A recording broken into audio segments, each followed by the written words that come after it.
In this video, I'm gonna show you how to completely disassemble the SSR90. So, first things first, let's remove the magazine, make sure that there are no BBs. I still have the battery plugged in. So, 1, 2, it is empty. Now remove the recoil pad, just like this. Set it aside and unplug the battery to make it safe to work on. Like that, remove it, set it aside. And now we will start with the easier part, which is the barrel. Push the button right here, remove it, push this in, turn around, and slide it out. Now, if you want, you could also remove the spring and this, but you don't really need to remove it for anything, so just leave it in there. No need for that. Let's take a look inside of the Hopup unit. To remove the Hopup chamber, you just slide this piece out. There are like 2 little tabs on the bottom, and just take it off. Set it aside. Now you can slide the wheel out, just like that. Here you have the arm. Now you could also take out the nut, but it's easier when you just leave it there, do it later. Turn this around until you can slide it forward. So now it's not possible. Just gonna turn it, and now it will slide out. Now we can take out the barrel. And the bucking stayed inside, so we will push it out. Just use tweezers. And gently pull it out. You can alternate the sides so that you don't put too much force on one side only. And make sure that you don't rip it. Just go slow and steady. Just like that, the bucking is out. Now also the nut. Just push it through and it will fall out. And now that's the whole barrel and chamber disassembled. And now we will go on to the gearbox. Here in the back we have 1 and 2nd screw, so 2 screws on the side. We will remove those. It's a Phillips head, just take the correct one.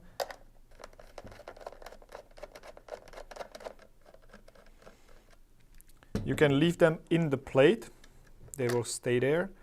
And just grab the plate with your fingers and wiggle it out.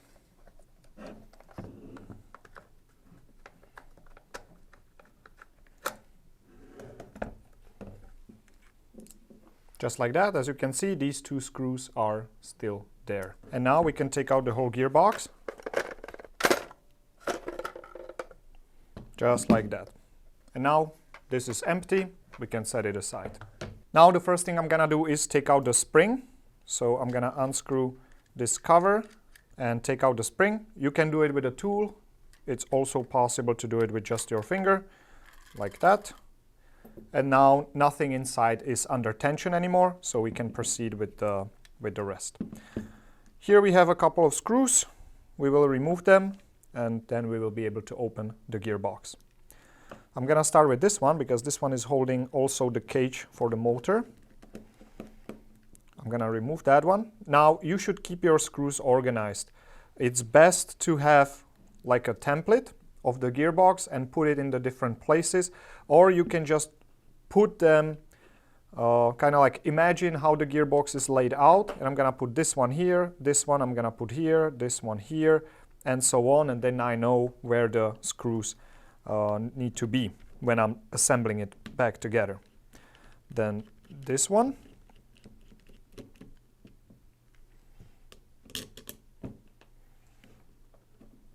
Now we can see that we can already almost remove the cage, but there is one more underneath this plastic cover.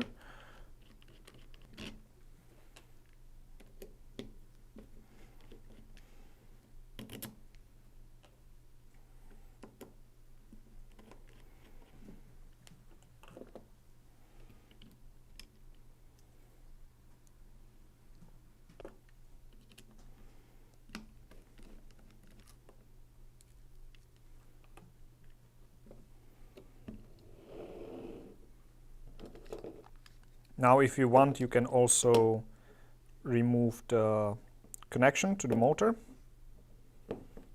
just slide them out.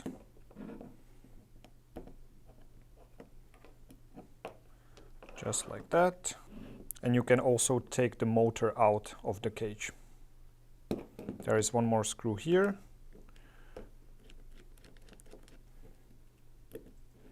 And now you can see that there is like a hook on the top and on the bottom. So you need to slide it like this. It's under spring tension. And now you can separate these two. Motor comes out.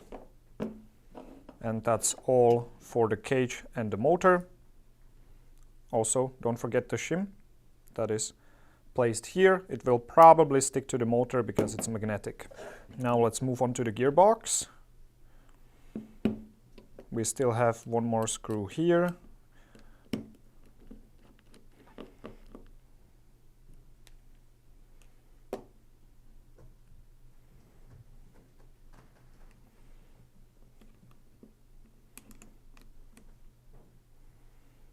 There is this little spring that sits here. Don't lose it. Keep the parts that go together in one place. And now we have all the screws removed.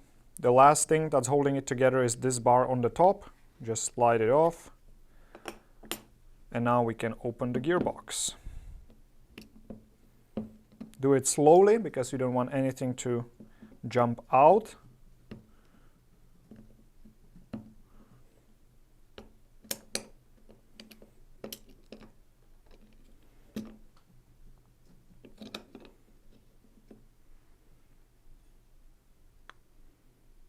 And now we have it open. You can take out the motor gear.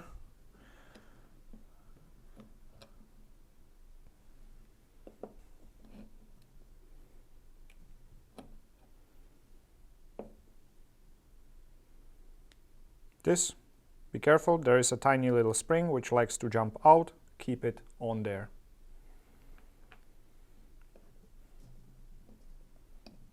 And center gear. And now we are left with the bushings and the shims that are still on the gears or on the bushings or in between. It's a good idea to keep them in place so that you know where what shim is located, because otherwise you would have to reshim the whole gear set, and that's not as easy as it sounds. So keep it organized, do it slow, and yeah, now you basically disassemble the whole SSR90. We can also take this out to make it complete.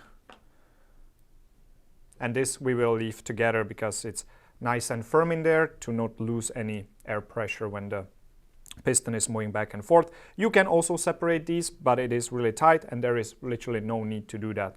I'm not gonna do it then. That is the complete disassembly, and in the next video we will put it back together.